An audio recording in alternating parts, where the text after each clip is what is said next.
Well, blessed morning, folks. It is Wednesday, September 21st, 2021. Before I dive into this lesson, I want to tell y'all my favorite proverb. I know it so well, it should be on my headstone. A lot of times when I have a chance to minister behind a pulpit, I usually say this a lot. And it is Proverbs 21:1. The king's heart is like a stream of water. The king's heart is like a stream of water, directed by the Lord. He guides it wherever he pleases. With all that being said, let's dive right into this lesson and see how that coincides with Proverbs 21:1. We have a quote. Man, I'm going to start having my flashlight in the car. It's hard to see. Ain't got enough daylight, it's a little dark. When remembrance of God lives in the heart, and then all goes well. Theophan the Recluse. And this is entitled History Lessons. And we have Psalm 78 and 11. They forgot what he had done, the wonders he had shown them. In word, God has done great things. Many of them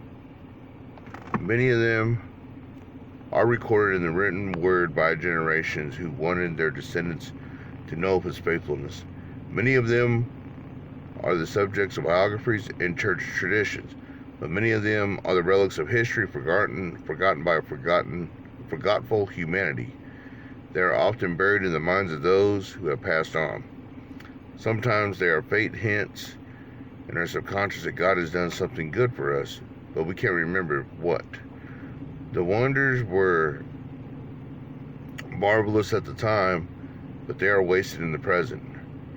For too often, we don't let the lingering goodness of God linger long enough. Why not? What is it about us that can remember who insulted us decades ago, but cannot remember the deliverance God gave us last year? We can hold a grudge for a little time, but when asked how God has answered our prayers in the past, we struggle for a response. It's not that he hasn't answered our prayers, even dramatically sometimes. No.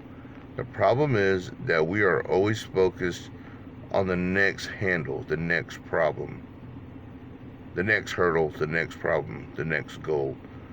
God is only relevant in our minds when he is relevant to today's needs. He would actually seem more relevant in today's needs if we would rehearse to remember his past victories. It's much easier to pray to the God who delivered us from an impossible situation when we remember the deliverance. We pray with faith when his miraculous strength stands out in our minds. We pray with ambiguity and doubt when it doesn't. Indeed, the conclusion. Make sure his strength stands out in your mind. If you're not in the practice of keeping a prayer log, begin the practice now. It doesn't need to be elaborate. Just make a list of what you ask God for, and then when he answers, check it off. Then in a day of distress, review all the checks and watch your faith grow. The spiritual markers you put up in your life will largely determine the depth of your faith today. History lessons. It's pretty good. In school, I didn't really care about math. As long as I knew how to stack paper, make money, good enough for me. I didn't care. Ecology, science, didn't care for it. But at the best, I'd be a C or D student. Just didn't care. But when it came to history now, I don't know why, but my mind, I liked history. Had some really good teachers, Mr. Cavallero. Also had some bad teachers like Mr. Holstein at Northwest. I ended up getting into it with that cat. Well, one time I was asking, I bet he was pointing around the map. I bet no one knows what this is. And he pointed at Afghanistan. I go, that's Afghanistan. That's Russia's Vietnam. And for that, I had to go sit down in the hallway. Oh, yeah. This man wasn't even a Soviet Union Russian feller. But anyways, what I'm getting at is history lessons. I think that's pretty good. Mark down, make a prayer log, But I could just think in my mind. I got saved January 5th, 2008, and that's why it's a very special date to me.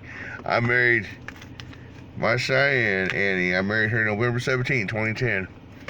She gave her heart back to the Lord last year. I don't know when, August, somewhere around there. But all the history that I need to know is to know that God, He will answer everything that you ask for. Knock, and He will answer the door to your heart, and He will deliver you victory. So open up ancient gates, open up ancient doors, and let the King of Glory enter. Who is the King of Glory? He's the one invincible in battle. The King's heart's like a stream of water, directed by the Lord. He guides you wherever He pleases. He guides you wherever He pleases. He made the rivers, He made the oceans, He made this world, but He wants you to be in His living water so He can show this world how to flow in that stream, swimming against the current of life, and truly enjoy being with it in the everlasting life. Be blessed today in the history lessons of your journey that He provided you with.